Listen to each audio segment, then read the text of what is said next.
Hello student, आप कैसे हो? आज हम एक डिटर्मिनेंट एक दूसरा चैप्टर पढ़ाने जा रहे हैं। डिटर्मिनेंट और मैट्रिसेस एक दूसरे से रिलेटेड है। मैट्रिसेस का फॉर्म भी रेक्टेंगुलर होता है, डिटर्मिनेंट का फॉर्म भी स्क्वायर होता है। डिटर्मिनेंट की एक पर्टिकुलर वैल्यू होती है, यूनिक वैल्यू होती है, इसकी एक न्यूमेरिकल वैल्यू होती है, लेकिन मैट्रिसेस की कोई न्यूमेरिकल वैल्यू नहीं होती। मैट्रिसेस सिर्फ अरेंजमेंट को शो करता है, लेकिन डिटर्मिनेंट एक वैल्यू को शो। तो डिटरमिनेंट क्या है इसके बारे में बताने जा रहे हैं। डिटरमिनेंट का बहुत वाइड एप्लीकेशन है। डिटरमिनेंट के हेल्प से हम लोग कई चीजें हैं, जैसे हम लोग पेयर ऑफ लीनियर इक्वेशन या जो system of linear equation in n variables को भी सॉल्व करते हैं। System of linear equation in n variable, n means 2 variable भी हो सकते हैं, 3 वेरिएबल भी हो सकते हैं, 4 वेरिएबल भी हो सकते हैं, 5 वेरिएबल भी हो सकते हैं। डिटरमिनेंट के हेल्प से जो ट्रायंगल का एरिया भी निकालते हैं। डिटरमिनेंट के हेल्प से हम लोग लाइन की कॉन्करेंसी भी चेक करते हैं, और भी डिटरमिनेंट की हेल्प से हम लोग दो वेक्टर का क्रॉस प्रोडक्ट भी निकालते हैं। तो डिटरमिनेंट के बहुत वाइड एप्लीकेशन है। तो फिलहाल डिटरमिनेंट क्या है इसके बारे में हम डिस्कस करेंगे। एवरी स्क्वायर मैट्रिक्स को एक हम लोग यूनिक नंबर से एसोसिएट करते हैं। Every square matrix is associated with a to unique number. This unique number या this expression या this real number is called determinant of that square matrix. Every square matrix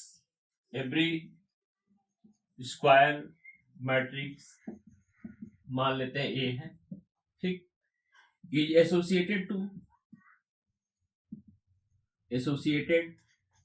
to expression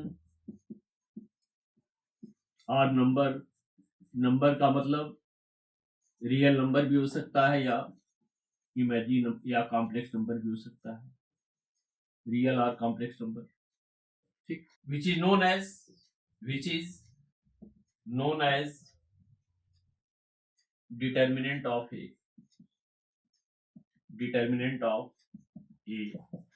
या that means det of A, denoted it by det A पढ़ते हैं। Every square matrix को एक हम लोग unique number या expression या number से एसोसिएट करते हैं। This number is called determinant of that square matrix. Suppose करो एक स्क्वायर मैट्रिक्स है, एक स्क्वायर मैट्रिक्स है, ठीक। एक स्क्वायर मैट्रिक्स है, कैपिटल ए एक स्क्वायर मैट्रिक्स है, तो इसको कहेंगे डिट ए कहेंगे। ये क्या होगा? डिट ए, यानी इस स्क्वायर मैट्रिक्स की डिटरमिनेंट वैल्यू कहेंगे। इसको क्या कहेंगे? यानी ए मैट्रिक्स जो है इसको दो वर्टिकल लाइंस के बीच में लिख देते हैं, तो ये क्या डिनोट करता है? एक वैल्यू को डिनोट करता है, और इस वैल्यू को हम लोग क्या कहते हैं? डिटरमिनेंट ऑफ ए कहते हैं। इसको डिट ए पढ़ते हैं। एग्जांपल, जैसे ए इक्वल टू 1 2 3 4, ये क्या है? सेकंड ऑर्डर का स्क्वायर मैट्रिक्स है, ठीक। तो इसकी डिटरमिनेंट वैल्यू क्या होगी? तो det A equal to in two verticals line, within two verticals line 1 2 3 4। अब इसकी वैल्यू क्या, इसकी वैल्यू कैसे निकालते हैं? Product of diagonal elements minus product of non diagonal, यानी सेकंड ऑर्डर के डिटरमिनेंट की वैल्यू कैसे निकालते हैं? प्रोडक्ट ऑफ डायगोनल एलिमेंट, तो डायगोनल एलिमेंट ये और ये डायगोनल एलिमेंट है, product of diagonal element minus product of non diagonal element. तो नॉन डायगोनल एलिमेंट कौन कौन है? 2 और 3, तो 2 into 3 क्या आएगा? 4 माइनस क्या होगा? 6 होगा, यानी -2, ठीक। कभी कभी हम लोग डिटरमिनेंट को डी से या डेल्टा से डिनोट करते हैं, तो कभी कभी डिटरमिनेंट इस तरह भी दिया रहता है, 1 2 3 4 दिया रहता है, ठीक। तो इसको आपको अंतर ये समझना पड़ेगा कि डिटरमिनेंट और मैट्रिसेस में क्या अंतर है। जैसे ए कोई मैट्रिक्स है, 1 2 3 4, ये क्या है? मैट्रिक्स का सिंबल है, ये मैट्रिक्स का सिंबल है, क्योंकि इसके एलिमेंट को स्क्वायर ब्रैकेट के अंदर लिखा गया या पैरेंथेसिस के अंदर लिखा गया, या पैरेंथेसिस के अंदर लिखा जाए तो ये क्या होता है? मैट्रिक्स होता है। और ये डिटरमिनेंट होता है, डिट ए इक्वल टू 1 2 3 4, ये क्या हुआ? डिटरमिनेंट हुआ। तो डिटरमिनेंट को हम लोग दो वर्टिकल लाइंस के बीच में लिखते हैं, तो डिटरमिनेंट के एलिमेंट को दो वर्टिकल लाइंस के बीच में लिखते हैं, यानी ये हटा के स्क्वायर ब्रैकेट हटाकर दो वर्टिकल लाइन हम लोग लगाते हैं। इसकी एक वैल्यू होती है, इसकी वैल्यू क्या होगी? 4 - 6 यानी -2। तो मैट्रिसेस की कोई वैल्यू नहीं होती, मैट्रिसेस सिर्फ एक अरेंजमेंट को शो करता है, जबकि डिटरमिनेंट की क्या होती है, एक यूनिक वैल्यू होती है। ठीक, केवल स्क्वायर मैट्रिक्स की डिटरमिनेंट वैल्यू हो सकती है, बाकी बाकी मैट्रिसेस की कोई डिटरमिनेंट वैल्यू नहीं होती है। ठीक, only square matrix have determinant, ठीक, but non square matrix have no determinant, इसकी कोई डिटरमिनेंट नहीं होती है। ठीक, इसको हम लोग समटाइम अगर ए क्या है, मैट्रिक्स है, तो इसको हम लोग डिटरमिनेंट ऑफ ए कहेंगे या डिट ए कहेंगे। इसको हम लोग एब्सोल्यूट ऑफ ए नहीं कहेंगे, एब्सोल्यूट वैल्यू ऑफ ए नहीं कहेंगे, इसको हम लोग क्या कहेंगे, डिटरमिनेंट ऑफ ए। अगर ए क्या है, ए अगर आपका जो है मैट्रिक्स है, तो अगर ए को दो वर्टिकल लाइन के बीच में लिख दिया है तो इसको बोलते हैं डिटरमिनेंट ऑफ ए। मान लो 5 कोई नंबर है, तो 5 क्या है, ये नॉन क्या स्केलर, ये सारी स्केलर है, इसके एलिमेंट को दो वर्टिकल लाइंस के बीच में लिखते हैं, ये होता है मॉड ए। ये क्या होता है, मॉड 5 हुआ ये। ठीक, अगर क्या 5 क्या है, अगर 5 आपका जो है रियल नंबर है या स्केलर है, तो तो इसको दो वर्टिकल लाइन के बीच में रखा जाए तो इसको क्या कहेंगे, मॉड ऑफ 5। लेकिन अगर ये स्क्वायर मैट्रिक्स है, इसको दो वर्टिकल लाइंस के बीच में लिखा जाए तो इसको क्या कहेंगे, इसको हम लोग डिटरमिनेंट ऑफ ए कहेंगे। ठीक, अब हम आपको ये बताने जा रहे हैं कि फर्स्ट ऑर्डर के स्क्वायर मैट्रिक्स की डिटरमिनेंट वैल्यू कैसे निकालेंगे, सेकंड ऑर्डर के स्क्वायर मैट्रिक्स की डिटरमिनेंट वैल्यू कैसे निकालेंगे, और थ्री ऑर्डर के स्क्वायर मैट्रिक्स की डिटरमिनेंट वैल्यू कैसे निकालेंगे। तो पहले हम लोग शुरू करते हैं determinant of square matrix of order first, of order 1। Determinant of square matrix of order 1। तो ऑर्डर 1 का जो स्क्वायर मैट्रिक्स होगा उसमें कितने एलिमेंट होंगे, ऑर्डर 1 का जो स्क्वायर मैट्रिक्स होगा उसमें एक एलिमेंट होगा। मान लो ए क्या है, स्क्वायर मैट्रिक्स है ऑर्डर 1, वो ऑर्डर 1 का, तो इसमें एक ही एलिमेंट होगा, मान लो वो एलिमेंट केवल ए है। अब इसकी डिटरमिनेंट वैल्यू क्या होगी, ए की डिटरमिनेंट वैल्यू को लिखने के लिए क्या करेंगे, ए को दो वर्टिकल लाइंस के बीच में लिख देते हैं, और ये स्क्वायर ब्रैकेट हटाकर क्या लिखते हैं, स्क्वायर ब्रैकेट को हटाकर इसको दो वर्टिकल लाइन के बीच में लिखते हैं। ये सिंपली इसकी वैल्यू क्या होगी, ए होगी। तो ये हुआ आपका स्क्वायर मैट्रिक्स ऑफ ऑर्डर 1 की determinant value. Second, determinant of square matrix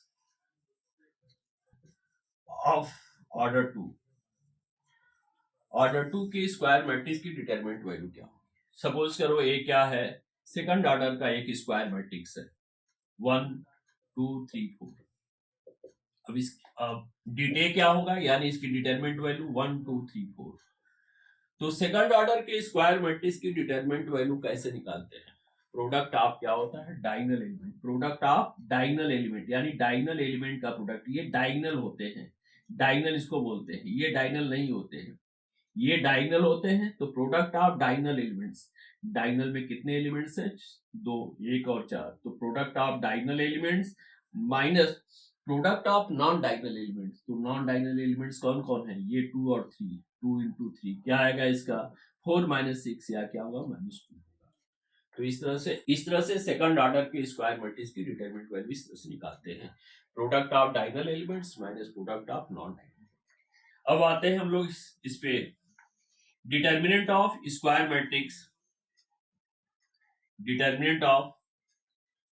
matrix of order 3 order के स्क्वायर मैट्रिक्स की डिटरमिनेंट वैल्यू कैसे निकालें। वैसे तो 3 ऑर्डर के स्क्वायर मैट्रिक्स की डिटरमिनेंट वैल्यू 3 तरीके से निकालते हैं।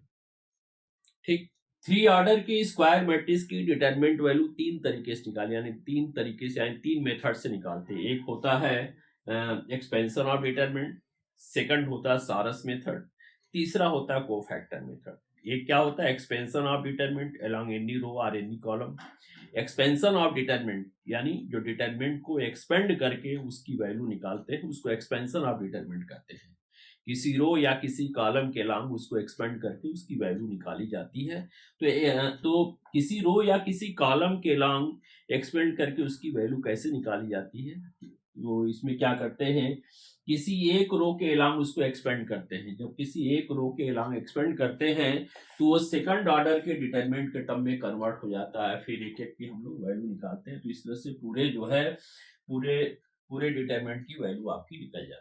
दूसरा होता है सारस मेथड और तीसरा होता है कोफैक्टर मेथड। तो हम यहाँ पे expansion of determinant along any row और एनी कॉलम की बात कर रहे हैं। तो मान लो ए क्या है, एक स्क्वायर मैट्रिक्स है 3 ऑर्डर की, A11, A12, A13, A21, A22, A23 और A31, A32 और A33। ठीक, इसकी डिटरमिनेंट वैल्यू हम लोग कैसे निकालते हैं, यहां बता रहे हैं आपको। डिट ए, इसको क्या पढ़ेंगे, डिट ए पढ़ेंगे। यानी अब इसके एलिमेंट्स को, इस मैट्रिसेस के एलिमेंट्स को दो वर्टिकल लाइन के बीच में लिखते हैं। ये स्क्वायर ब्रैकेट हटाकर दो वर्टिकल, ये हुआ डिटरमिनेंट ऑफ ए हुआ। A11, A12, A13, A21, A22, A23, A31, A32, A33। अब इसकी वैल्यू कैसे निकालेंगे, कोई एक रो ले लेंगे। वैसे तो 3 ऑर्डर के स्क्वायर मैट्रिक्स की डिटरमिनेंट वैल्यू हम लोग कैसे निकालते हैं, एक्सपेंशन ऑफ डिटरमिनेंट से। एक्सपेंशन ऑफ डिटरमिनेंट में क्या करते हैं, इसमें किसी एक रो के लॉन्ग या किसी एक कॉलम के लॉन्ग एक्सपेंड करके इसकी वैल्यू निकालते हैं। तो इस तरह से इसकी वैल्यू निकालने के लिए क्या है, 6 वेज है। अब किसी भी वे से आप इसको एक्सपेंड करेंगे, ठीक, सभी केसेज में इसकी वैल्यू क्या होगी, सेम होगी। यानी 3 ऑर्डर की स्क्वायर मैट्रिक्स की डिटरमिनेंट वैल्यू निकालने के लिए किसी एक रो या किसी एक कॉलम के लॉन्ग एक्सपेंड करके उसकी वैल्यू निकालते हैं। तो इस तरह से 6 वेज होंगे, 3 कॉलम में से कोई एक कॉलम के लॉन्ग और 3 रो में से किसी एक रो के लॉन्ग। सभी केसेज में क्या होगी, वैल्यू सेम होगी। तो यहाँ पे हम जनरली क्या कर रहे हैं, फर्स्ट रो के लॉन्ग एक्सपेंड करके इसकी वैल्यू निकाल रहे हैं। फर्स्ट रो के लॉन्ग क्या कर रहे हैं, इसकी वैल्यू निकाल के इसको एक्सपेंड करें। तो फर्स्ट रो के लॉन्ग इसको एक्सपेंड कर रहे हैं। तो फर्स्ट रो के लॉन्ग एक्सपेंड कैसे करेंगे, फर्स्ट रो ये है। तो फर्स्ट रो के लॉन्ग जो एक्सपेंड करेंगे तो इसको साइन को भी आपको केयर करना पड़ेगा। इस लोकेशन का sign plus minus plus minus plus minus plus और माइनस प्लस। ये जो प्लस माइनस आ रहा है ये किस वजह से आ रहा है, इसका एक फॉर्मूला होता है -1 का whole to power i plus J. तो ये एलिमेंट फर्स्ट रो और फर्स्ट कॉलम को बिलोंग करता, तो i की वैल्यू 1 हो गई और j की वैल्यू क्या होगी, 1 हो गई। तो ऊपर पावर क्या हो गया, 2 हो गया। तो -1 का होल स्क्वायर क्या होगा, प्लस होगा। ये क्या है, A12 यानी फर्स्ट रो और सेकंड कॉलम को बिलोंग करने वाला एलिमेंट। तो i की वैल्यू 1 हुई और j की वैल्यू 2 हो गई। तो 1 + 2 क्या होगा, 3 क्या ऑड नंबर है। -1 का होल क्यूब क्या होगा, -1, इसीलिए माइनस होता है। तो हम जो है इस जो डिटरमिनेंट को फर्स्ट रो के लॉन्ग एक्सपेंड करने जा रहे हैं। तो फर्स्ट रो के लॉन्ग एक्सपेंड का इसका साइन पहले ये लेंगे, A11 लेंगे, फिर A11 से जाने वाले रो और कॉलम को डिलीट करें, क्या बचेगा, A22। अब ये क्या हो गया, सेकंड ऑर्डर का डिटरमिनेंट होगा। अब इसकी वैल्यू कैसे निकालते हैं, सेकंड ऑर्डर के डिटरमिनेंट की वैल्यू कैसे निकालते हैं, product of diagonal elements minus product of non diagonal elements. तो क्या होगा, A22 into A33 minus A23 into A32। फिर अब इसको लेंगे A12, तो माइनस इसका साइन है, A12 इसके पहले माइनस लगा देंगे। A12 से जाने वाले रो और कॉलम को डिलीट करें, क्या बचेगा, ये बचेगा, ये बचेगा, यानी सेकंड ऑर्डर का डिटरमिनेंट हुआ। इसकी वैल्यू कैसे निकालेंगे, A21 into A33 minus A31 into A23। अब इसी तरह से अब इसको ले, फर्स्ट रो का ये एलिमेंट, थर्ड वाला A13 से जाने वाले रो और कॉलम को डिलीट करेंगे। A13 से जाने वाले रो और कॉलम को डिलीट करेंगे तो क्या बचेगा, ये सेकंड ऑर्डर का आपका डिटरमिनेंट बचेगा। अब इसकी वैल्यू क्या होगी आप बताएं, इसकी वैल्यू होगी A21 into A32 minus A22 into A31। तो इस तरह से हम लोग 3 ऑर्डर के स्क्वायर मैट्रिक्स की डिटरमिनेंट की वैल्यू निकालते हैं, या 3 ऑर्डर का ये डिटरमिनेंट है, या ये कह सकते हैं क्योंकि डिटरमिनेंट का फॉर्म ऑलवेज स्क्वायर होता है। अगर ये कहा जाए कि ये डिटरमिनेंट 3 ऑर्डर का है तो 3 कॉलम होंगे और 3 क्या होंगे, रो होंगे। ठीक, तो डिटरमिनेंट का फॉर्म ऑलवेज स्क्वायर होता है, ये याद रखिएगा। अगर कोई डिटरमिनेंट ऑर्डर 1 का है तो ये होगा, जैसे 1 हो गया, ये ऑर्डर 1 का डिटरमिनेंट है। ये ऑर्डर 2 का डिटरमिनेंट है, क्योंकि 2 रो और 2 कॉलम है, तो डिटरमिनेंट का फॉर्म ऑलवेज स्क्वायर होता है, ये याद रखें। ठीक, अब इसका एग्जांपल है, if A is equal to in first row 1 0 2, in second row -1 2 3, in third row 1 4 7। अब इसकी वैल्यू कैसे निकालेंगे, ए की डिटरमिनेंट वैल्यू। तो हम लोग क्या करते हैं, कोई स्क्वायर मैट्रिक्स है, उस स्क्वायर मैट्रिक्स की डिटरमिनेंट की वैल्यू कैसे निकालेंगे। ठीक, जनरली हम लोग फर्स्ट ऑर्डर के लॉन्ग एक्सपेंड करते हैं, तो फर्स्ट रो के लॉन्ग एक्सपेंड करते हैं। तो फर्स्ट रो के लॉन्ग कैसे एक्सपेंड करेंगे, फर्स्ट रो का एलिमेंट ये और ये है, इसका साइन प्लस होगा, तो 1 इंटू क्या होगा आप बताएं, 1 इंटू 1 से जाने वाले रो और कॉलम को डिलीट करके आप 14 माइनस 12 हो गया, और फिर -0 है तो 0 को लिखने की जरूरत ही नहीं है, क्योंकि 0 में किसी भी नंबर से मल्टीप्लाई करें 0, +2 इंटू क्या होगा -4, 2 से जाने वाले रो और 2 से जाने वाले कॉलम को लेकर क्या होगा -4 - 2 होगा, -4 - 2, ये कितना आएगा 2 आएगा। अब इसको तो केयर करना ही नहीं, क्योंकि ये तो 0 हो गया, +2 इंटू -6 -12 हो गया, यानी -10। तो इस तरह से डिटरमिनेंट की वैल्यू कितनी हुई, -10। ठीक, और एक बात और भी ध्यान देना है आपको, डिटरमिनेंट की वैल्यू हम लोग कभी कभी बहुत आसानी से भी निकाल सकते हैं। तो फॉर इजियर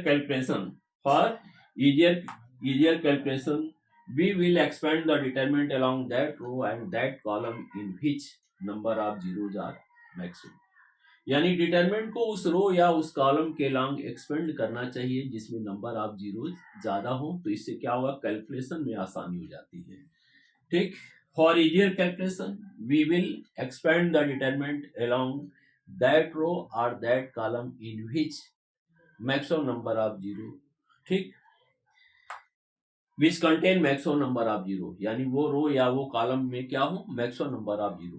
ठीक, जैसे एग्जांपल 2 लेते हैं, if A is equal to 1 0 0 5 2 6 7 8 9, अब इसकी वैल्यू कैसे निकालेंगे, इसकी डिटरमिनेंट वैल्यू 1 0 0 5 2 6 7 8 9। हमने ये बताया है कि डिटरमिनेंट को इजियर कैलकुलेशन के लिए, ठीक, डिटरमिनेंट को उस रो या उस कॉलम के लॉन्ग एक्सपेंड करना चाहिए जिस रो में ज्यादा से ज्यादा जीरो हो। तो हम लोग फर्स्ट रो के लॉन्ग एक्सपेंड कर रहे हैं, कैसे करेंगे, इसका साइन प्लस होगा, तो +1 इंटू क्या होगा, 1 से जाने वाले रो और कॉलम को डिलीट करें, क्या बचेगा 18 - 48, 18 - 48, और क्या होगा, और इसका लेंगे तो क्या -0, ये होगा +0, सारा 0 हो जाएगा, जिसकी वैल्यू कितनी आएगी -30। तो इस तरह से डिटरमिनेंट की वैल्यू आसानी से आपको मिल गई।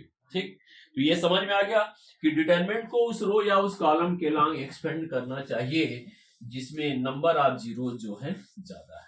कुछ नोट्स आपको बता दे रहे हैं तो और आसानी होगी आपको। पहला, for easier calculation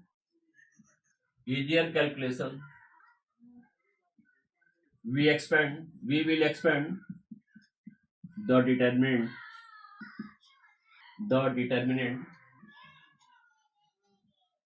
along that row or column which contains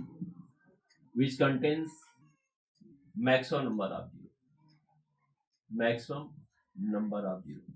यानी डिटरमिनेंट को उस रो या उस कॉलम के लॉन्ग एक्सपेंड करना चाहिए जिसमें मैक्सिमम नंबर ऑफ जीरो। अभी हमने एक एग्जांपल से आपको बताया ही है।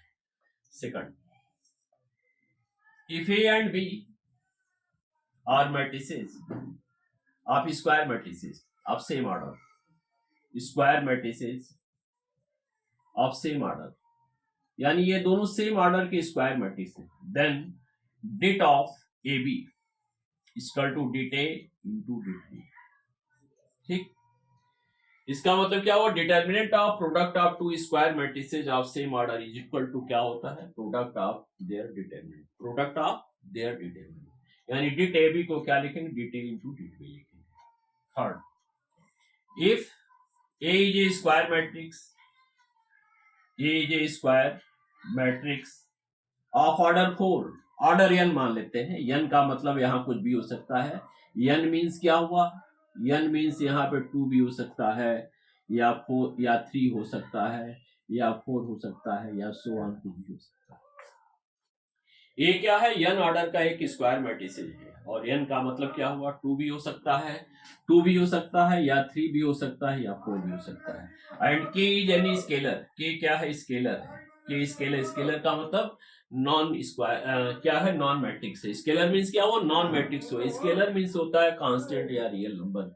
देन डिट ऑफ के, डिट ऑफ के क्या होगा, तो के को जब बाहर निकालेंगे तो ए जितने ऑर्डर का स्क्वायर मैट्रिक्स होगा के पे उतने पावर आएंगे। अब चूंकि के ए जो है ये क्या एन ऑर्डर का स्क्वायर मैट्रिक्स, तब के को बाहर निकालेंगे तो के टू पावर एन इंटू क्या होगा, डी टी होगा।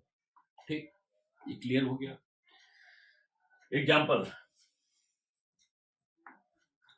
If A is a square matrix, square A and B, मान लो दो एग्जांपल लेते हैं, A and B are square matrices, are square matrices of order 3। कहा जाए फाइंड डिट 4a, सेकंड ये कहा जाए फाइंड डिट ऑफ 3a, तो कैसे निकालेंगे इसकी वैल्यू।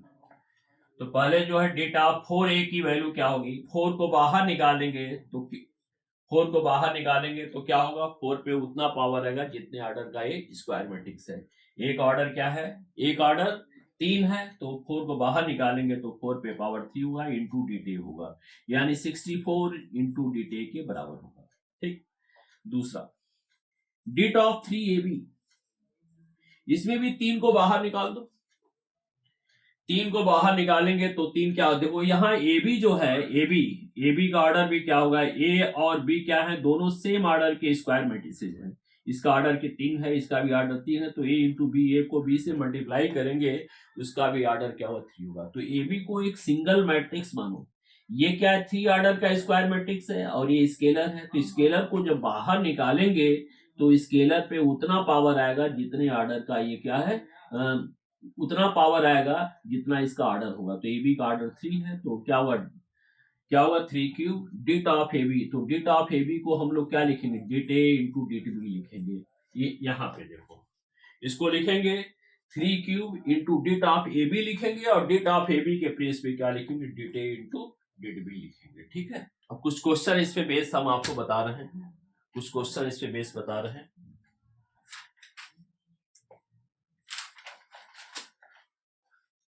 एग्जाम्पल नंबर 1,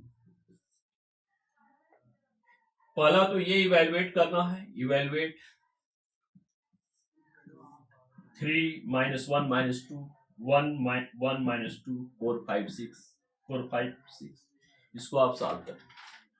तो यहाँ स्क्वायर मैट्रिक्स ने ये सिर्फ क्या है, डिटरमिनेंट है, इसकी वैल्यू निकालना है। तो इसको मान लो डेल्टा बराबर, डेल्टा इजकल टू क्या होगा, 3 minus 1 minus 2 1 1 minus 2 और फिर 4 5 6। अब इसकी वैल्यू कैसे निकाले, फर्स्ट रो के लॉन्ग एक्सपेंड करो, या सेकंड रो के लॉन्ग एक्सपेंड करो, या थर्ड रो के लॉन्ग एक्सपेंड करो, या तो फर्स्ट कॉलम के लॉन्ग एक्सपेंड करो, या तो सेकंड कॉलम के लॉन्ग एक्सपेंड करो, या थर्ड कॉलम। ये समझ में आ गया बात, कि किसी भी रो या किसी भी कॉलम के लॉन्ग एक्सपेंड करके इसकी वैल्यू हम निकाल सकते हैं। ये क्लियर हो गई बात, ठीक है, चलें आगे बढ़े।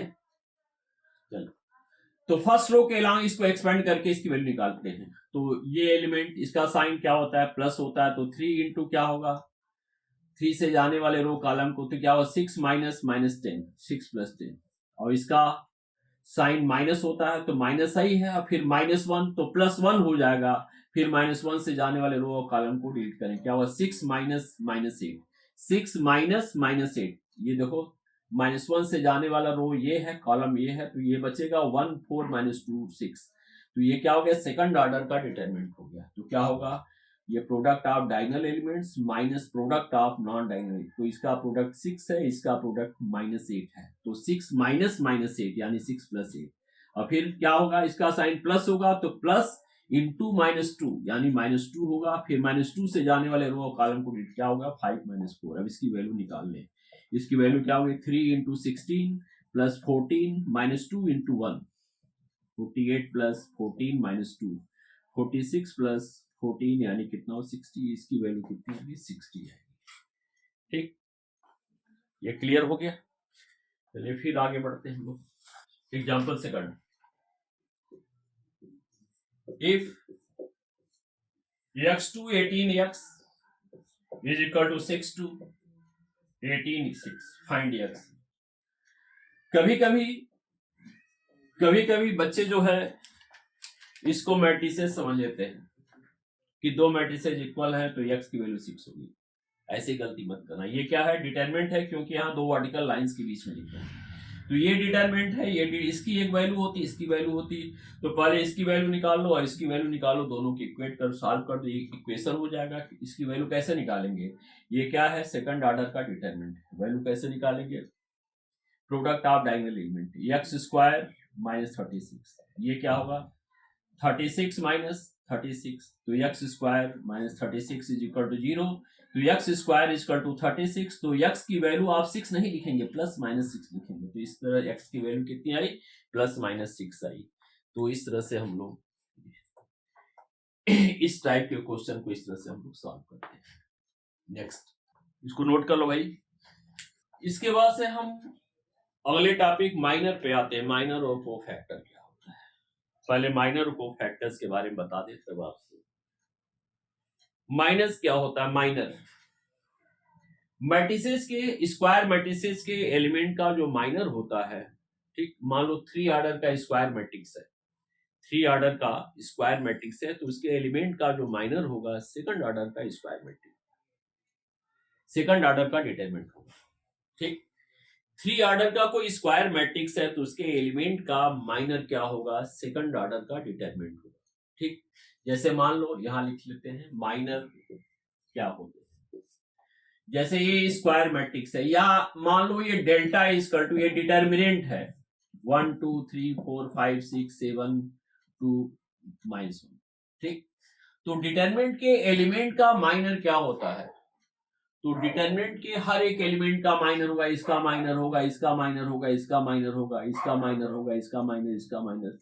तो डिटरमिनेंट यानी 3 ऑर्डर के डिटरमिनेंट का जो माइनर होगा वो सेकंड ऑर्डर का डिटरमिनेंट होगा। जैसे 1 का माइनर, 1 का माइनर ऑफ 1, माइनर ऑफ 1, 1 का माइनर क्या होगा? 1 से जाने वाले रो और 1 से जाने वाले कॉलम को डिलीट करेंगे, जो डिटरमिनेंट में बचेगा वो क्या होगा? 5 6 2 और माइनस, ये क्या होगा? 1 का माइनर होगा। यानी 3 ऑर्डर के डिटरमिनेंट के, 3 ऑर्डर के डिटरमिनेंट के एलिमेंट का माइनर क्या होता है? उससे 1 लेस ऑर्डर का डिटरमिनेंट होता है। जैसे 4th ऑर्डर का डिटरमिनेंट है, 4th ऑर्डर का डिटरमिनेंट है, तो इसके एलिमेंट का माइनर क्या होगा? 3 ऑर्डर का डिटरमिनेंट होगा। मान लो 6 ऑर्डर का डिटरमिनेंट है तो इसके एलिमेंट का माइनर क्या होगा? 5 ऑर्डर का डिटरमिनेंट होगा। ठीक, माइनर का मतलब क्या है? माइनर का मतलब क्या होता है? सब डिटरमिनेंट। ये क्या डिटरमिनेंट है? ये सब डिटरमिनेंट है। और मैट्रिक्स के केस में, जैसे ये मान लो ये मैट्रिक्स है 1 2 3 4 5 6 7 2 -1। ठीक, इसके एलिमेंट का माइनर क्या होगा? इसके एलिमेंट का माइनर क्या होगा? तो मान लो 1 का जो सब मैट्रिक्स क्या होगा, और उसी सब मैट्रिक्स के डिटरमिनेंट को ही हम लोग क्या कहेंगे? हम लोग क्या कहेंगे? 1 का माइनर कहेंगे। तो 1 का सब मैट्रिक्स ऑफ 1, सब मैट्रिक्स ऑफ 1 क्या होगा? यही होगा 5 6 2 और -1 हो गया। तो इसकी डिटरमिनेंट वैल्यू क्या होगी? 5 6 2 -1। तो इसको माइनर ऑफ 1 कहेंगे, माइनर ऑफ 1 कहेंगे। तो इसमें इसको लेके ज्यादा कंफ्यूज आप मत हो, क्योंकि मैट्रिक्स के एलिमेंट का माइनर या डिटरमिनेंट के एलिमेंट का माइनर एक ही होता है। ठीक, मैट्रिक्स के एलिमेंट का माइनर भी क्या होता है? डिटरमिनेंट होता है, और डिटरमिनेंट के एलिमेंट का भी माइनर क्या होता है? डिटरमिनेंट होता है। इसकी वैल्यू तो निकाल ही लोगे, -5 -12 इसकी वैल्यू निकल आएगी। अब आते हैं माइनर के डेफिनेशन पे। माइनर के डेफिनेशन क्या है? Minor of an element Aij of square matrix A, square matrix A is square matrix A of order n is determinant of order n minus 1 obtained by deleting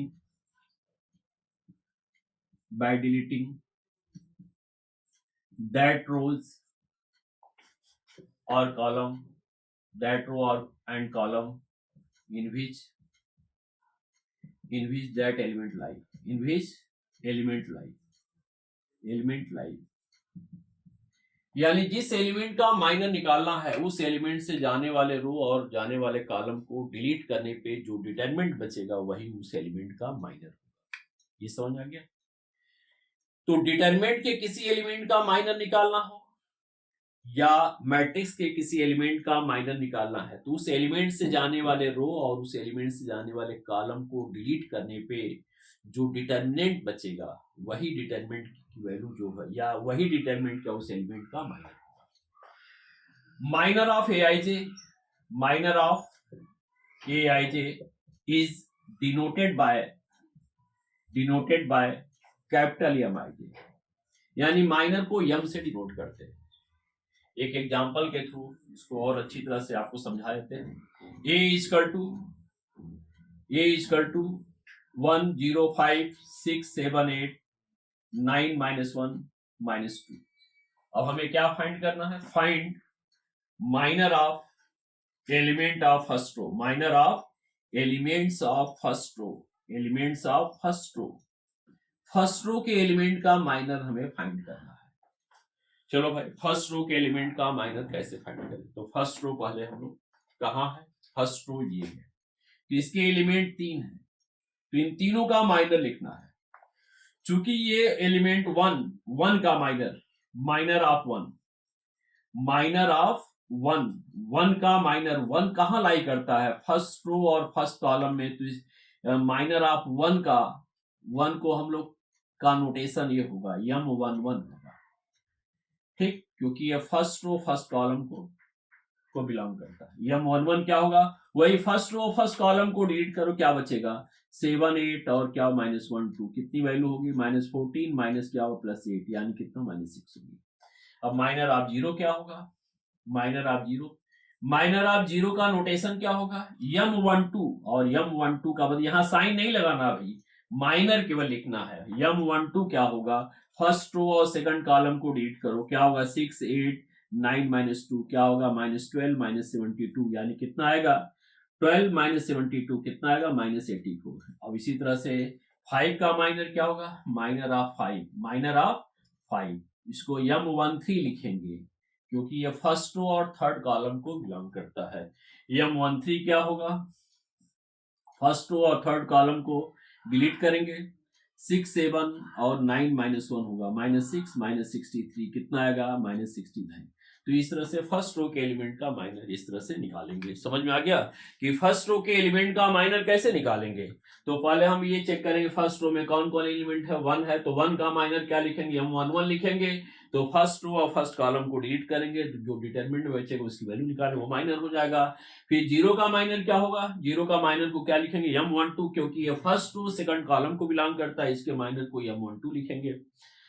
M12 यानी first row और second column को delete कर क्या बचेगा? 6 8 9 -2। अब इसकी value निकालो। ये सेकंड ऑर्डर का डिटरमिनेंट की वैल्यू कैसे निकालते हैं तो जानते ही हो कि ये product of diagonal elements minus product of non diagonal elements, ठीक, ओके। अब आते हैं हम लोग कोफैक्टर्स क्या होते हैं? कोफैक्टर्स तो डिटरमिनेंट के या मैट्रिसेस के या स्क्वायर मैट्रिसेस के एलिमेंट का कोफैक्टर्स क्या होता है? एलिमेंट का कोफैक्टर्स जो होता है वो प्रॉपर साइन के साथ उसका माइनर होता है। क्या होता है? प्रॉपर साइन के साथ उसका माइनर होता है, ठीक। क्या लिखेंगे? Cofactor of element Aij of square matrix, मान लेते हैं square matrix A is defined as minor with proper sign, यानी प्रॉपर साइन के साथ उसका माइनर होता है। जैसे इसका हमें कोफैक्टर लिखना है, इसका कोफैक्टर, ये तो माइनर हुआ कोफैक्टर, तो इसका कोफैक्टर क्या? 1 का अगर हमें कोफैक्टर लिखना है तो 1 का कोफैक्टर क्या होता है? प्रॉपर साइन के साथ इसका माइनस, इसका साइन क्या होता है जानते हैं, प्लस होता है, तो प्लस इंटू -6 यानी -6। इसका कोफैक्टर क्या होता है? इसका साइन क्या होता है? इसका साइन निगेटिव होता है, तो निगेटिव इंटू क्या होगा 0 का, निगेटिव इंटू -84 क्या होगा +84 होगा। और 5 का कोफैक्टर क्या होता है, तो 5 का साइन क्या होता है प्लस होता है, तो 5 इंटू -69, तो इसका मतलब 5 का कोफैक्टर क्या होता है -69। यानी कोफैक्टर का मतलब क्या होता है, कोफैक्टर का मतलब एलिमेंट का कोफैक्टर का मतलब उस एलिमेंट का जो माइनर होगा उसके साथ साइन अटैच कर देंगे, उस एलिमेंट का जो माइनर होगा उसके साथ उसका साइन अटैच कर देंगे। साइन का फार्मूला क्या हुआ, साइन का फार्मूला क्या होता है, ठीक। तो एलिमेंट के माइनर को जैसे जैसे स्क्वायर मैट्रिक्स ए का एलिमेंट का नाम है ए आई जे, तो इसके कोफैक्टर को सी आई जे से लिखते हैं। सी आई जे का मतलब होता है cofactor of A I J. इसको हम लोग सी आई जे से डिनोट करते हैं या कैपिटल ए आई जे से डिनोट करते हैं। किसको, स्मॉल ए आई जे का कोफैक्टर, ये एलिमेंट है ना, ये स्क्वायर मैट्रिक्स का एलिमेंट है, तो इस स्क्वायर मैट्रिक्स के एलिमेंट के कोफैक्टर को कैपिटल सी आई जे से लिखते हैं या कैपिटल ए आई जे से लिखते हैं। तो कैपिटल सी आई जे क्या होता है, प्रॉपर साइन के साथ उसका माइनर होता है, ये साइन का सिंबल है, -1 का whole to power I plus J हो जाएगा और इंटू यम आई जे हो जाएगा, ठीक। क्योंकि ए आई जे का माइनर क्या, यम आई जे, यानी प्रॉपर साइन के साथ उसका माइनर होगा, ठीक। यहां बता रहे हैं थोड़ा, सी आई जे इक्वल टू क्या होगा, -1 का whole to power I plus J into M I J. इसको और हम एक्सपेंड कर रहे हैं, अगर आई प्लस जे की वैल्यू इवन है, आई प्लस जे की वैल्यू इवन है तो यम आई जे होगा प्लस यम आई जे होगा, आई प्लस जे, यानी ये पावर -1 पे पावर अगर इवन है तो -1 पे पावर इवन है तो उसकी वैल्यू प्लस होती, यम आई जे होगी। अगर आई प्लस जे ऑड है तो क्या होगा, उस केस में माइनस यम आई जे होगा। ये क्लियर हो गया कि कोफैक्टर क्या होता है, प्रॉपर साइन के साथ उसका माइनर होता है। अब आपको ये बताने जा रहे हैं कोफैक्टर से रिलेटेड कुछ questions. Example, find cofactor of elements of second row of A, whereas second row of A, यानी ए के सेकंड रो के एलिमेंट्स का कोफैक्टर लिखना हमें, whereas 1 2 0 -1 5 7 6 1 3, हमें क्या लिखना है, सेकंड रो के एलिमेंट का कोफैक्टर लिखना है, यानी इसका कोफैक्टर लिखना है। या तो पहले माइनर लगा लो, या तो पहले इन सभी का माइनर निकाल दो, उसको साइन से अटैच कर दो तो कोफैक्टर होगा, लेकिन हम डायरेक्ट कोफैक्टर ही बता रहे हैं। तो इसके एलिमेंट का यहां पहले लिख लो कि सेकंड रो के एलिमेंट का कोफैक्टर क्या, इसका कोफैक्टर क्या होगा C21, क्योंकि सेकंड रो फर्स्ट कॉलम, इसका C22, इसका C23, क्या लिखेंगे C22, यहां लिखो लेट, ठीक, कोफैक्टर्स ऑफ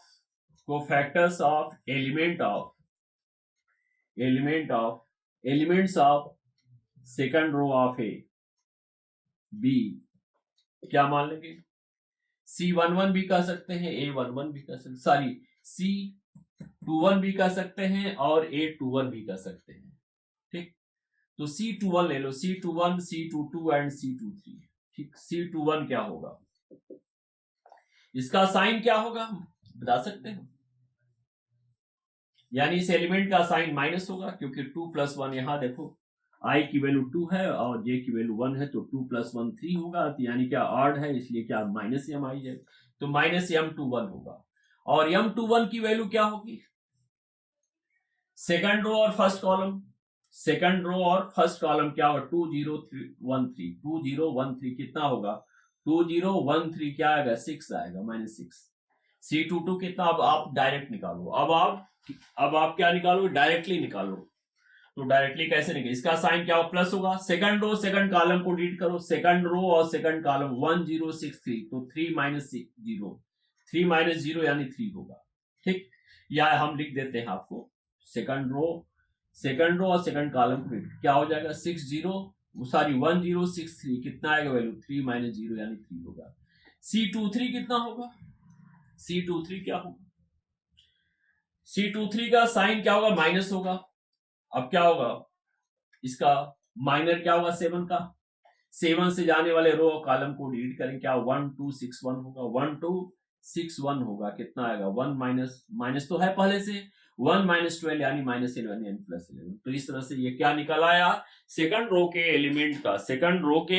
एलिमेंट का कोफैक्टर निकल आया। तो ये तो समझ में आ गया कि कोफैक्टर क्या होता है और माइनर क्या होता है। ठीक, कोफैक्टर और माइनर की कुछ प्रॉपर्टी भी है। कोफैक्टर और माइनर की कुछ प्रॉपर्टी भी है। कोफैक्टर की क्या प्रॉपर्टी है? अगर हम लोग किसी डिटरमिनेंट की वैल्यू निकालना, मान लो ए स्क्वायर मैट्रिक्स है, इसके डिटरमिनेंट की वैल्यू निकालना है, यानी ए की डिटरमिनेंट की वैल्यू निकालना, यानी डिट ए की वैल्यू निकालना, यानी ए की डिटरमिनेंट वैल्यू निकालना। तो कैसे निकालेंगे? कोफैक्टर मेथड से। तो कोई एक रो ले लो या और कोई एक कॉलम ले लो, कोई भी एक रो ले लो और कोई भी एक कॉलम ले लो, उस रो के एलिमेंट का कोफैक्टर निकालो और एलिमेंट को कोफैक्टर से मल्टीप्लाई करके जोड़ दो, क्या आ जाएगा? सीधे डिटरमिनेंट की वैल्यू आ जाएगी। समझ में आ गया? क्या करेंगे? कोई एक रो ले लो या कोई एक कॉलम ले लो और उस रो या उस कॉलम के एलिमेंट का कोफैक्टर निकाल लो और उसी के एलिमेंट से मल्टीप्लाई कर दो, यानी एलिमेंट को उसी के कोफैक्टर से मल्टीप्लाई कर दो, तो क्या निकल आएगा? डिटरमिनेंट की वैल्यू आएगी। तो डिटरमिनेंट ए की वैल्यू ऐसे निकाल सकते हैं, जैसे हम फर्स्ट रो की वैल्यू निकालना, सॉरी फर्स्ट रो लेते हैं, तो क्या होगा? A11 इंटू A21, C21 ले लो, C11 प्लस A12 इंटू क्या होगा? C12 प्लस A13 इंटू क्या होगा? C क्या होगा? 13 होगा। ठीक, यानी फर्स्ट रो के एलिमेंट को उसी के कोफैक्टर से मल्टीप्लाई करके जोड़ा जाएगा, तो क्या आ जाएगा? डिटरमिनेंट की वैल्यू आएगी। देखो A11 की वैल्यू कितनी है? 1। A11 का मतलब 1। इसका कोफैक्टर क्या आया है? इसका कोफैक्टर क्या होगा? देखो 15 माइनस 7 क्या होगा? 15 माइनस 7, 15 माइनस 7। और A12 क्या होगा? 2 होगा और C12 का साइन क्या होगा? माइनस होगा, तो यहां क्या लगा देंगे? माइनस लगा देंगे। C12 का मतलब सेकंड रो और फर्स्ट कॉलम क्या होगा? -1 7 यानी -3 माइनस क्या होगा? 42 होगा। और A13 जीरो है और C13 क्या होगा? C13 क्या है? जीरो का कोफैक्टर। तो जीरो का कोफैक्टर कुछ भी है, लेकिन ये चूंकि एलिमेंट खुद जीरो है तो क्या होगा? पूरा जीरो हो जाएगा। तो ये 8 माइनस क्या होगा? 2 इंटू -45, तो 8 प्लस 90 यानी कितना आएगा? 98 आएगा। ठीक, ठीक है। यानी हम लोग डिटरमिनेंट को इस तरह से भी इवेल्युएट कर सकते हैं। कैसे इवेल्युएट कर सकते हैं? The value of determinant can be evaluated by sum of the product of elements of any row with their corresponding cofactor। यानी किसी एक रो या किसी एक कॉलम के एलिमेंट को उसके corresponding कोफैक्टर से मल्टीप्लाई करके जोड़ दिया जाए तो डिटरमिनेंट की वैल्यू निकल आती है। समझ आ गया? डिटरमिनेंट की वैल्यू कैसे निकल आती है? किसी एक रो या किसी एक कॉलम को लो और उसके एलिमेंट्स का कोफैक्टर निकाल लो और एलिमेंट को कोफैक्टर से मल्टीप्लाई करके जोड़ देंगे तो डिटरमिनेंट की वैल्यू निकल आएगी। The value of determinant can be evaluated by cofactor method. ठीक, and is equal to sum of the product of elements of any row with their corresponding cofactor. तो डिटरमिनेंट की वैल्यू कैसे निकलती है? Sum of the product of elements of any row with their corresponding cofactor. यानी किसी एक रो या किसी एक कॉलम के एलिमेंट को उसी के कोफैक्टर से मल्टीप्लाई कर दिया जाए तो डिटरमिनेंट की वैल्यू निकल आती है। अच्छा, ये तो समझ में आ गया। इसके अलावा इसकी दूसरी एक प्रॉपर्टी भी होती है। एक दूसरी प्रॉपर्टी क्या है कि किसी एक रो के एलिमेंट को दूसरे रो के क्रॉसपॉन्डिंग एलिमेंट के कोफैक्टर से मल्टीप्लाई करके जोड़ दिया जाए तो ये जीरो होती वैल्यू। जैसे क्या है? किसी एक रो के एलिमेंट को दूसरे या तीसरे रो के एलिमेंट के कोफैक्टर से मल्टीप्लाई करके जोड़ दिया जाए तो इसकी वैल्यू जीरो होती है। यानी क्या होगा? A11 into A21 plus A12 into A22 plus A13 into A क्या होगा? 23 इक्वल टू जीरो होगा। ये भी दूसरी प्रॉपर्टी है। क्या है प्रॉपर्टी? कि the sum of product of elements of any row with cofactor of corresponding element of any other row is 0। समझ गए? यानी किसी एक रो के एलिमेंट को दूसरे रो के एलिमेंट के कोफैक्टर से मल्टीप्लाई करके जोड़ दिया जाए तो उसकी वैल्यू क्या होती? 0 होती। पहली प्रॉपर्टी यह है कि किसी एक रो के एलिमेंट को उसी के कोफैक्टर से मल्टीप्लाई करके जोड़ दिया जाए तो डिटरमिनेंट की वैल्यू निकल आती है। लेकिन किसी एक रो के एलिमेंट को दूसरे रो या तीसरे रो के करस्पॉन्डिंग एलिमेंट के कोफैक्टर से मल्टीप्लाई करके जोड़ दिया है तो वैल्यू 0 होती है। ये क्लियर हो गया? अब आते हैं हम लोग कुछ क्वेश्चंस पे, शुरू करते हैं। इसके अलावा एक चीज और बचा हुआ है, ये तो समझ में आ गया। इसके अलावा अब चूंकि जो डिटरमिनेंट की प्रॉपर्टी हमारे सिलेबस में नहीं है, लेकिन हम इसकी कुछ प्रॉपर्टी के बारे में थोड़ा सा एक्सपोज करते हैं, ठीक, कि डिटरमिनेंट की प्रॉपर्टी क्या क्या है। ठीक, तो मेन जो प्रॉपर्टी है केवल उसके बारे में हम लोग डिस्कस करेंगे। डिटरमिनेंट की प्रॉपर्टी क्या है उसको लेके डिस्कस किया जाए। Properties of determinant, properties of determinant.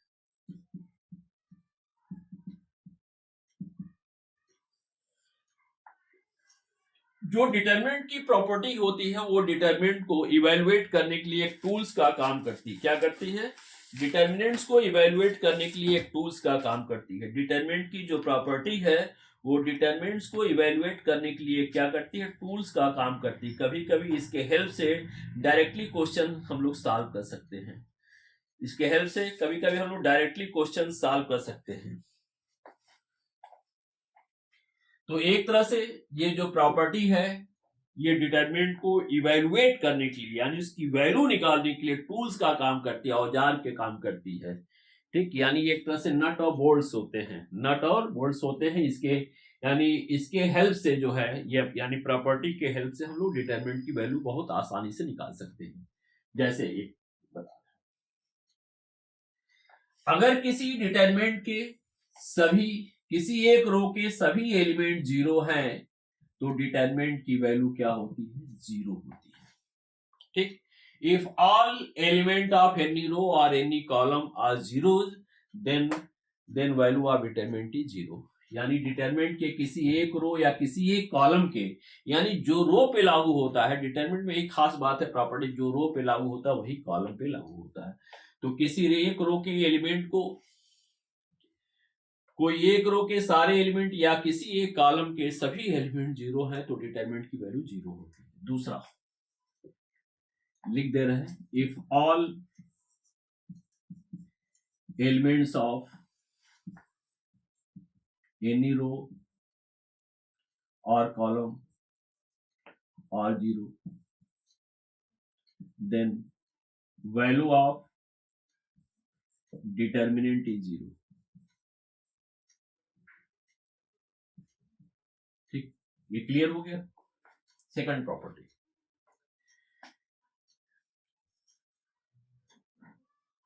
किसी डिटरमिनेंट के कोई दो रो या कोई दो कॉलम आइडेंटिकल हो या प्रोपोर्शनल हो, किसी भी डिटरमिनेंट के कोई दो रो या कोई दो कॉलम आइडेंटिकल हो या प्रोपोर्शनल हो तो उसकी वैल्यू 0 होती है। ठीक, जैसे 1 5 6 2 3 4 1 5 6, इसकी वैल्यू क्या हुई? 0 हुई, क्योंकि यहां C1 और C3 क्या है? आइडेंटिकल है। C1 और C3 क्या है? आइडेंटिकल है। तो किसी डिटरमिनेंट के कोई भी दो रो या कोई भी दो कॉलम आइडेंटिकल या इक्वल है तो उसकी वैल्यू 0 होती है। तो इसमें क्या है? C1 और C3 क्या है? आइडेंटिकल है, इसकी वैल्यू 0 होगी। एक और एग्जाम्पल, मान लो ये हो 1 2 3 4 5 6 4 8 12, यहां भी देखो, यहां दो रो क्या है? दो रो, यहां देखो ये दो रो, फर्स्ट रो और सेकंड और थर्ड रो, फर्स्ट रो और थर्ड रो ये क्या है? प्रोपोर्शनल है तो इसकी वैल्यू 0 होगी। तो यहां लिखेंगे रीजन भी कि R1 and R3 are proportional. कैसे ये पता कि ये प्रोपोर्शनल है? आप बताओ जरा कैसे भाई ये पता है कि ये प्रोपोर्शनल है। देखो फर्स्ट रो को देखो और थर्ड रो को देखो। फर्स्ट रो का पहला एलिमेंट और थर्ड रो का पहला एलिमेंट का रेशियो क्या है, 1:4 है। ये भी 1:4 है, ये भी 1:4 है। तो हम लोग ये कहेंगे कि ये R1 और R3 क्या प्रोपोर्शनल है। तो इसकी वैल्यू क्या प्रॉपर्टी हुई, इफ एनी टू रोज और any two columns of determinant are identical are equal, identical are proportional, then value of determinant is any two rows और कॉलम्स, यानी जो रो पे लागू होगा वही कॉलम पे लागू होगा। यानी टू रोज और टू कॉलम्स आर आइडेंटिकल और proportional, then value of determinant is zero. Value of determinant is zero. तो डिटरमिनेंट की वैल्यू क्या होगी, जीरो। ठीक, ये क्लियर हो गया। थर्ड, डिटरमिनेंट के रो और कॉलम को इंटरचेंज कर देंगे तो उससे डिटरमिनेंट को रोज और कॉलम को इंटरचेंज करने पे डिटरमिनेंट की वैल्यू सेम रहती है। जैसे क्या है, फर्स्ट रो और फर्स्ट कॉलम 1 2 3 यहाँ होगा, 4 5 6 यहाँ 7 1, दोनों की वैल्यू सेम होगी। If rows and column are interchanges then value of determinant remains same. If rows and column are interchanged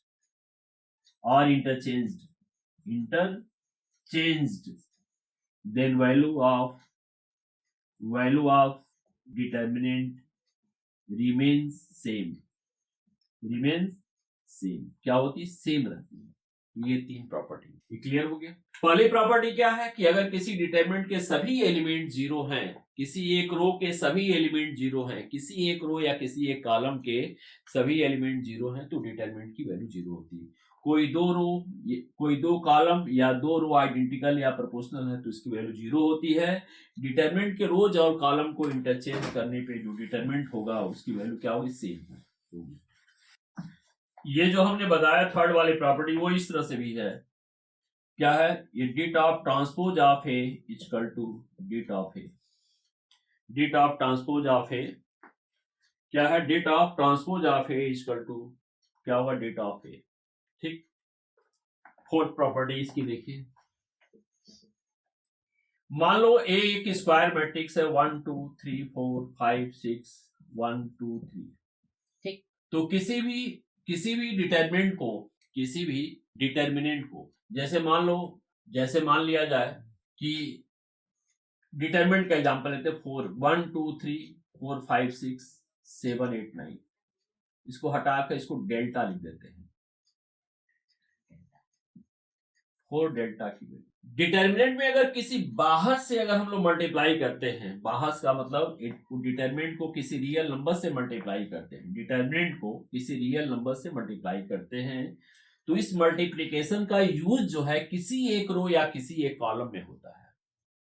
ठीक, किसी एक रो या किसी एक कॉलम में होता है। जैसे 4 है तो 4 का मल्टीप्लाई इसमें भी कर सकते, केवल इसमें कर सकते हैं, फर्स्ट रो में या सेकंड रो में या थर्ड रो में या फर्स्ट कॉलम या सेकंड कॉलम में। तो क्या होगा, अब जैसे फर्स्ट रो में कर रहे हैं तो क्या 4 16 क्या हो जाएगा 28 2 5, ये ऐसे ही रहेगा। तो डिटरमिनेंट में अगर किसी नंबर से मल्टीप्लाई करते हैं तो उसका यूटिलाइजेशन क्या होता है, किसी एक रो या किसी एक कॉलम में होता है। ठीक, या ये भी कर सकते हैं कि अगर हम लोग डिटरमिनेंट के किसी एक रो के एलिमेंट को अगर किसी रियल नंबर से मल्टीप्लाई करते हैं तो इसका मतलब ये होता है कि डिटरमिनेंट का उस रियल नंबर से मल्टीप्लाई हो गया। ठीक है, यदि किसी डिटरमिनेंट के किसी एक रो या किसी एक कॉलम के सभी एलिमेंट्स को अगर किसी रियल नंबर से मल्टीप्लाई कर दिया जाता है, यानी किसी नंबर से मल्टीप्लाई कर दिया जाता है, रियल नंबर का ही मतलब नहीं, एक्सप्रेशन भी हो सकता है, रियल नंबर से मल्टीप्लाई कर दिया जाता है तो इसका मतलब उस एक्सप्रेशन या उस रियल नंबर का पूरे डिटरमिनेंट में मल्टीप्लाई हो गया। ठीक है, इसीलिए हमने ये बताया होगा, देखो जरा यहाँ पे कि K इंटू ए एक स्क्वायर मैट्रिक्स है, इसका ऑर्डर 3 है, तो K इंटू ए क्या होता है, K cube into D T. ये कैसे हुआ, क्यों हुआ, मान लो ए एक स्क्वायर मैट्रिक्स है, मान लो ए जो है ये है 1 2 3 4 5 2 1 0 2। ठीक ना, तो डी टी कितना हुआ आपका 1 2 3 4 5 2 हुआ, 1 0 2 हुआ। ये समझ में आया? अब बताएं कि k इंटू ए क्या होगा। मैट्रिसेज में अगर हम लोग किसी स्केलर से मल्टीप्लाई करते हैं क्या होता है, पूरे एलिमेंट में मल्टीप्लाई हो जाता है। तो ये हो जाएगा k हो जाएगा, यहाँ 4k हो जाएगा, यहाँ k हो जाएगा, यहाँ 2k हो जाएगा, यहाँ 5k हो जाएगा, यहाँ k हो जाएगा 0 हो जाएगा, यहाँ 3k हो जाएगा, यहाँ 2k हो जाएगा, यहाँ क्या होगा 2k हो जाएगा। ठीक ना, ये क्लियर हो गया। अब इसमें हम लोग k क्यूब से इसको मल्टीप्लाई करते हैं तो क्या होगा, k क्यूब। ठीक, 1 2 3 4 5 2 1 0 2। तो यहाँ k क्यूब का यूज केवल एक रो या किसी एक कॉलम में कर सकते हैं। तो इसको मान लो k इंटू के, तो एक k का मल्टीप्लाई फर्स्ट रो में कर दें, दूसरे k का मल्टीप्लाई सेकंड रो में कर दें, और तीसरे k का मल्टीप्लाई थर्ड रो में कर दें। तो क्या k हो जाएगा, 2k होगा, 3k हो जाएगा, 4k होगा, 5k होगा, 2k होगा, और यहाँ k हो जाएगा, यहाँ 0 2k होगा। अब देखो ये और ये चीज क्या हो गया, इक्वल हो गया। ठीक, ये क्या है, ये डिट k है, तो डिट k इक्वल टू क्या होगा, k क्यूब इंटू डिट ए होगा। ठीक है, तो ये क्लियर हो गया कि डिटरमिनेंट को किसी रियल नंबर से मल्टीप्लाई करते हैं तो उसका उस नंबर का यूज क्या हो सकता है, केवल एक रो या किसी एक कॉलम में हो सकता है। या डिटरमिनेंट के किसी एक रो या किसी एक कॉलम के एलिमेंट को किसी रियल नंबर से मल्टीप्लाई करते हैं तो इसका मतलब उस नंबर का पूरे डिटरमिनेंट में मल्टीप्लाई हो गया, उस नंबर का पूरे डिटरमिनेंट में मल्टीप्लाई हो गया। ठीक, if we multiply each element of any row or any column, ठीक, or determinant, ठीक, if we multiply each element of a row and or column, ठीक, by constant k, then value of determinants is multiplied by k।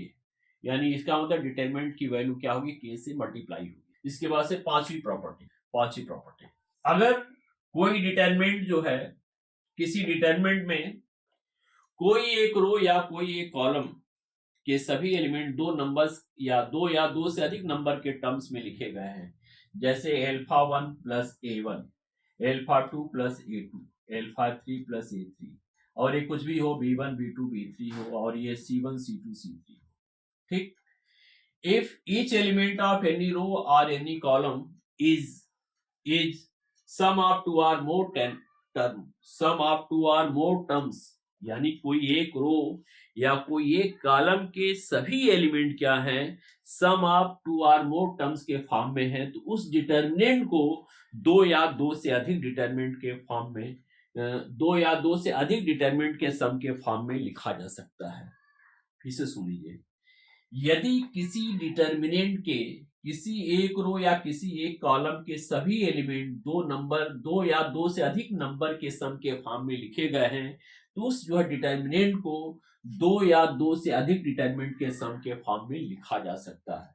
इसके सभी term क्या है, इसके first column के जो टर्म्स है, ये दो नंबर का टर्म्स है, तो इसको दो डिटरमिनेंट के सम के फॉर्म में लिखा जा सकता है। तो दोनों डिटरमिनेंट का सेकंड कॉलम और थर्ड कॉलम सेम रहेगा, b1 b2 b3 c1 c2 c3, और यहां भी b1 b2 b3 c1 c2 c3। इसके फर्स्ट कॉलम में क्या होगा, अल्फा 1 अल्फा 2 अल्फा 3, और इसके फर्स्ट कॉलम में रहेगा a1 a2 a3। ये क्लियर हो गया। ठीक, अब आते हैं 6 पे।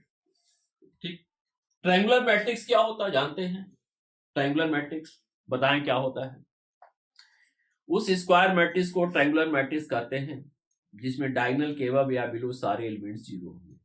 तो ट्रायंगुलर मैट्रिक्स का मतलब चाहे लोअर ट्रायंगुलर मैट्रिक्स हो चाहे अपर ट्रायंगुलर मैट्रिक्स हो, तो ट्रायंगुलर मैट्रिक्स के डिटरमिनेंट की वैल्यू हम लोग डायरेक्टली निकाल लेते हैं, प्रोडक्ट ऑफ डायगोनल एलिमेंट्स होते हैं। जैसे मान लो देखो यहाँ ये क्या है, ए क्या है, ट्रायंगुलर मैट्रिक्स है। ठीक, तो ट्रायंगुलर मैट्रिक्स का मतलब अपर भी हो सकता है या लोअर भी हो सकता है। 1 2 3 0 0 0 5 6 7, ये बताओ ये कौन सा मैट्रिक्स है, ये लोअर ट्रायंगुलर है। ये क्या है, लोअर ट्रायंगुलर मैट्रिक्स है। तो लोअर ट्रायंगुलर मैट्रिक्स की डिटरमिनेंट वैल्यू कैसे निकालते हैं, देखो सीधे याद कर लो इसको, 6 7 ये क्या है, लोअर ट्रायंगुलर मैट्रिक्स है। इसकी डिटरमिनेंट वैल्यू क्या होगी, प्रोडक्ट ऑफ डायगोनल एलिमेंट्स 1 2 2 2 3 6 हो जाएगी, डायरेक्ट हो जाएगा। ठीक, जैसे ए इक्वल टू क्या है, यहाँ देखो ए क्या है 5 6 7 -1 2 0 2 3 और ये 0 0, मान लो ये 0, ये क्या है अपर ट्रायंगुलर मैट्रिक्स, क्या है ये अपर ट्रायंगुलर मैट्रिक्स है। तो अपर ट्रायंगुलर हो या लोअर ट्रायंगुलर हो मैट्रिक्स, तो उसके डिटरमिनेंट की वैल्यू क्या होती है, प्रोडक्ट ऑफ डायगोनल एलिमेंट्स के इक्वल होती है। मान लो ये 1 है तो 1 इंटू -1 इंटू 3 क्या होगी, -3 इसकी वैल्यू होगी। ठीक है, तो माइनर हो गया, कोफैक्टर हो गया, और कुछ कुछ जो डिटरमिनेंट की प्रॉपर्टी पे हम लोगों ने डिस्कस कर लिया। अब हम लोग आते हैं एप्लीकेशन ऑफ डिटरमिनेंट पे। ठीक, एप्लीकेशन ऑफ डिटरमिनेंट का एप्लीकेशन। तो हमने शुरू में आपको बताया था कि डिटरमिनेंट का एप्लीकेशन क्या है, यानी डिटरमिनेंट के हेल्प से क्या क्या फाइंड कर सकते हैं। तो डिटरमिनेंट के एप्लीकेशन में पहला तो ये था कि system of linear equation in n variable को हम लोग क्या कर सकते हैं, सॉल्व कर सकते हैं, यानी सिस्टम ऑफ लीनियर इक्वेशन को सॉल्व करते हैं। System of application of determinant, application of determinant.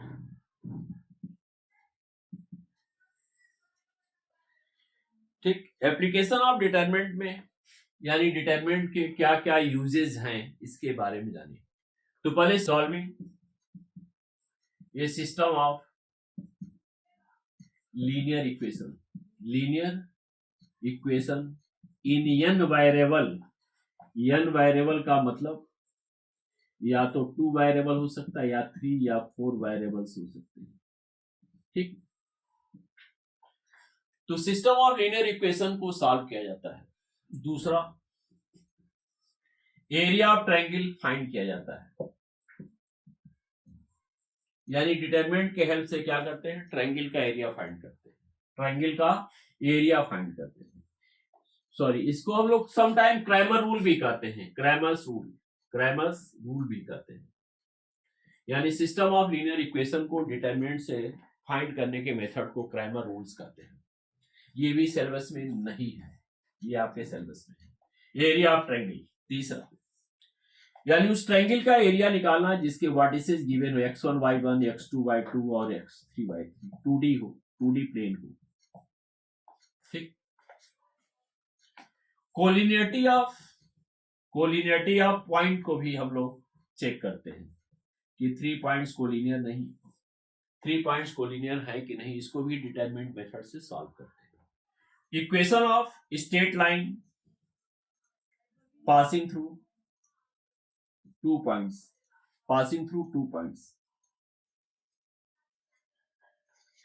यानी 2 पॉइंट्स जाने वाले लाइन का इक्वेशन फाइंड करते हैं। एक क्रॉस प्रोडक्ट ऑफ 2 वेक्टर्स भी फाइंड करते हैं, क्रॉस प्रोडक्ट ऑफ 2 वेक्टर्स भी फाइंड करते हैं। 2 वेक्टर्स, 2 वेक्टर का क्रॉस प्रोडक्ट आपने देखा होगा a क्रॉस b, इसको डिटरमिनेंट मेथड से सॉल्व करते हैं। इसके अलावा 3 वेक्टर की कोप्लेनरिटी भी चेक करते हैं, 3 वेक्टर कोप्लेनर है कि नहीं ये भी चेक करते हैं, 3 वेक्टर की कोप्लेनरिटी भी चेक करते हैं। कोप्लेनरिटी ऑफ 3 वेक्टर्स, अब 3 वेक्टर्स की कोप्लेनरिटी भी चेक करते हैं, 3 वेक्टर्स की कोप्लेनरिटी चेक करते हैं। a dot b cross c, ये क्या है, ठीक, ये 3 वेक्टर का स्केलर टेबल प्रोडक्ट है। ठीक, तो वेक्टर की कोप्लेनरिटी भी चेक करते हैं, और उसके अलावा ये देखते हैं कि 3 लाइन कॉन्करेंट है कि नहीं, यानी कॉन्करेंसी ऑफ 3 लाइंस भी चेक करते हैं, कॉन्करेंसी ऑफ 3 लाइंस भी चेक करते हैं। ठीक, और भी तमाम तरह के यूजेज हैं इसके, लेकिन हमारा मेन फोकस रहेगा area of triangle, collinearity of points, 3 points और equation of straight line passing through 2 points. ये आपके सिलेबस में नहीं, ये भी डिटरमिनेंट का पार्ट नहीं है, ये भी डिटरमिनेंट का पार्ट नहीं, पार्ट तो है ही है लेकिन ये डिटरमिनेंट के पार्ट्स में नहीं आता है। ये क्या होगा, ये वेक्टर में आएगा, ये आपके सिलेबस में नहीं है। 3 वेक्टर्स की प्रोबेबिलिटी कॉन्करेंसी अब ये 11 का है। ठीक, तो हमारे सिलेबस में क्या है, area of triangle, collinearity of points, equation of straight line passing through 2 points. ठीक, अब हम समापन कर रहे हैं इसका। Okay, thank you, tata, bye bye.